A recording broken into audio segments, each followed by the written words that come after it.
मुंबईमध्ये आणि महाराष्ट्रामध्ये सध्या मराठी माणूस आणि मुंबईचा मराठी महापौर या विषयावरती आणि या मुद्द्यावरती राजकारण तापलेलं असतानाच एक नवीन मुद्दा सध्या चर्चेमध्ये आलेला आहे।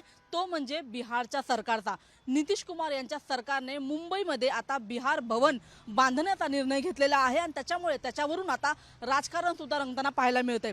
सध्या मी बेलाट इस्टेटमध्ये आहे आणि याच ठिकाणी आपल्याला मुंबई पोर्ट ट्रस्टची खरं तर ही इमारत पाहायला मिळत आहे। याच परिसरामध्ये मुंबई पोर्ट ट्रस्टची इतर काही जागा आहे आणि त्याच जागेवरती आता नवीन बिहार भवन जे ते बांधलं जाणार आहे आणि या भवनासाठी म्हणून खरं तर बिहारचं जे सरकार आहे ते 314 कोटी 20 लाख रुपये खरं तर एवढा रुपये ते खर्च करणार आहे। तेवढा निधी त्यांनी खरं तर या बिहार भवनासाठी मंजूर केलेला आहे आणि त्या भवनामध्ये जे बिहार भवन बांधलं जाणार आहे त्या भवनामध्ये बिहारमधून येणाऱ्या नागरिकांसाठी बिहारी जे मुंबईमध्ये राहतात बिहारी नागरिक त्यांच्यासाठी एक मोठी सुखसुविधा जी आहे ती उपलब्ध करून दिली जाणार आहे। सोबतच प्रशासकीय कामकाज सुद्धा केलं जाणार आहे।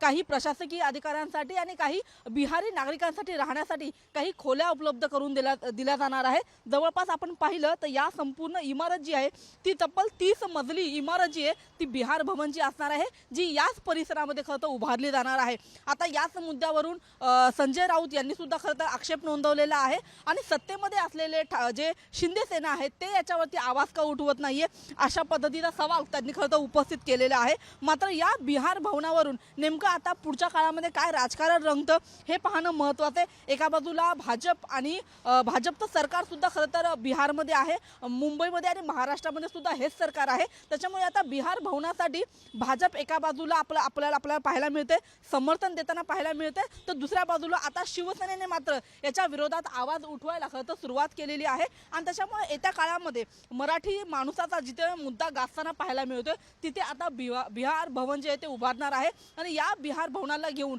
येत्या काळामध्ये काय राजकारण होतं हे सुद्धा पाहणं तेवढंच महत्त्वाचं असणार आहे। कॅमेरामन अनुप कुलकर्णीसह मी रुपाली बडवे, साम टीव्ही, मुंबई।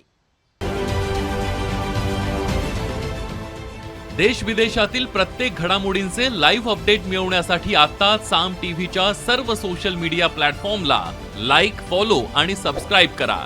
तसंच सर्व नोटिफिकेशनसाठी बेल आयकॉन प्रेस करायला विसरू नका।